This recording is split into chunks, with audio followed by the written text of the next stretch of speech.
Hola, chicos. So, we're going to get into what is the foundation of everything we're going to do for the rest of the year. No lie, we're going to hit the subject pronouns. And like I've mentioned in class, this is a big deal. You will use these every day for the now until like forever. As long as you're speaking this language, subject pronouns are going to come up, just like they do in English all the time.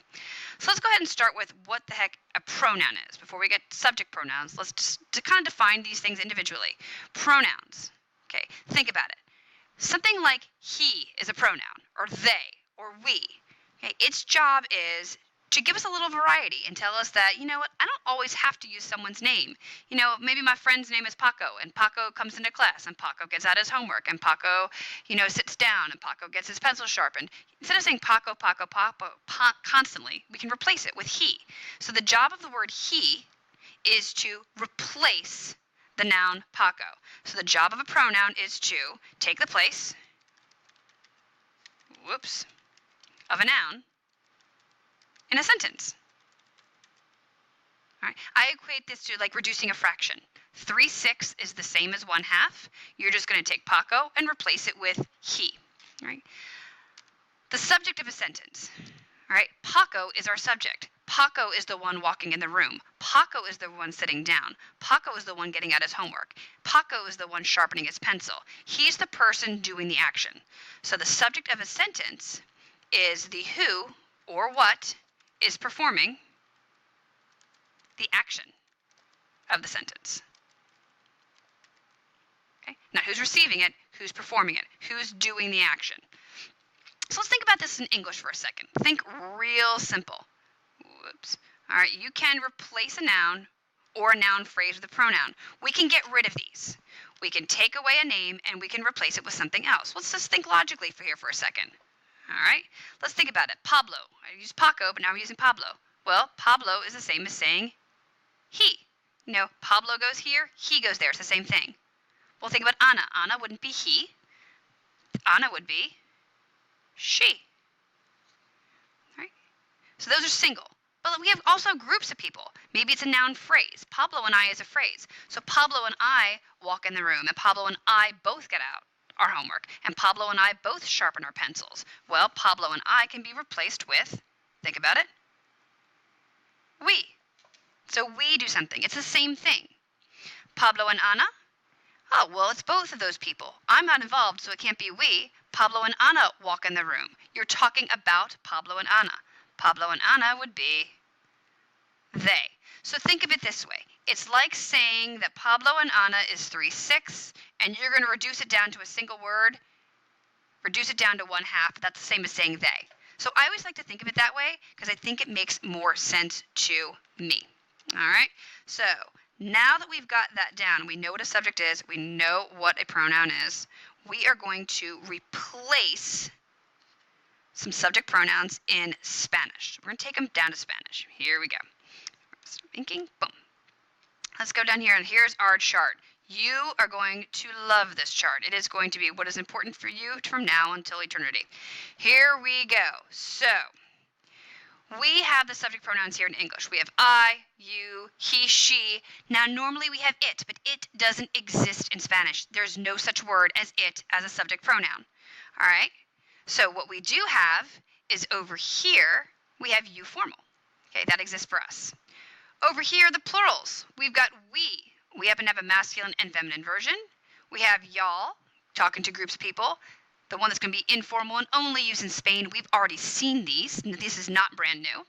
We have they, and we have y'all that's used everywhere, but it's only formal in Spain. So let's go ahead over here and hit this. You know I. You know how to say I am. You know the subject pronoun for I is yo.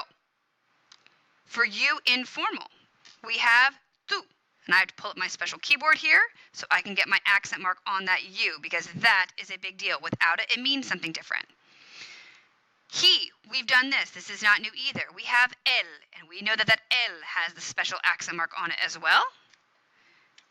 We have she. I'm going to go down here. Whoops. Boop. There we go. She is ella. And then you formal, talking to one person. We've seen this before. This is not new. We have usted. There we go. So the singular ones, we have yo, tú, él, ella, and usted. Let's go over here to the plural side. So we have a masculine word, and the word is nosotros. Well, sometimes we can include only females. So if I'm talking like myself and I say, oh, my daughters and I, all of us, we went somewhere, we're all girls. There's a feminine equivalent for it, and it is nosotras. Just change the O to an A. Right? Down here, we've got this. I want to go here. Yeah, go. Cool. So I've got masculine, very, very similar to nosotros, but it is vosotros. And that is a word that is only used in Spain. Feminine, take it up to feminine. Well, I don't know, say take it up, but change it to feminine. Vosotras. All right? Talking about groups of people. I'm talking that they walk in the room or they do something. There's a masculine and feminine version for this as well. We have ellos. Feminine version makes logical sense. Yes, change the O's to A. See the pattern? And then there's finally you all, which is formal in Spain, but it's just y'all for all everywhere else.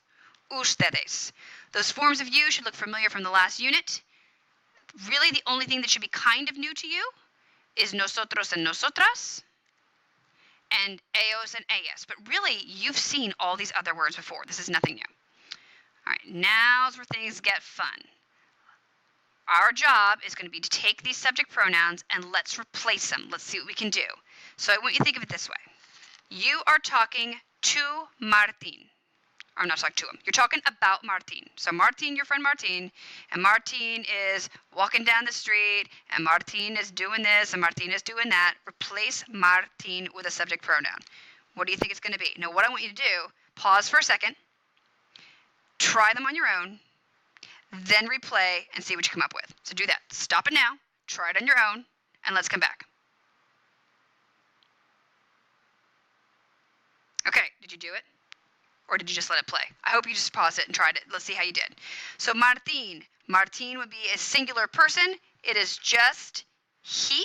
So we should have él with an accent mark on the E. And number 2, you're talking to Senor Perez. Not about him, but to him. If Senor Perez uses a title, that will be formal. We're going to show some respect. That is going to be usted. You are talking to Susie. You got a first name. You're going to be informal. You're talking to her. Tú.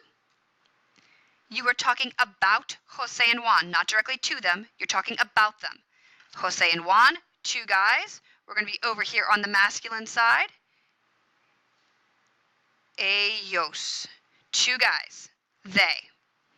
Tú y Pablo, you are talking to both of them.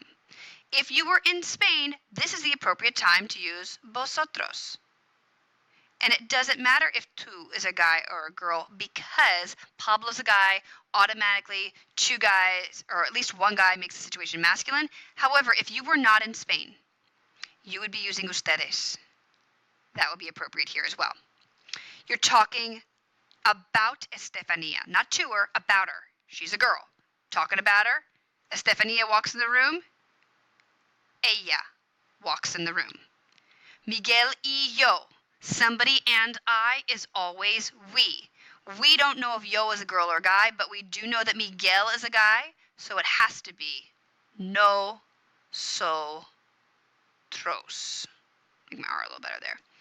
And last but not least, we're talking about Gabriela and Marina, talking about those 2 girls. They are both females, talking about them. That would be a they, a yes. How'd you do?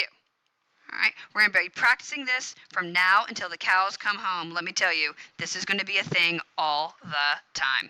All right, guys, there you go. You should have your notes filled in now. All right, they should look a little something like this. And I will see you on the other side.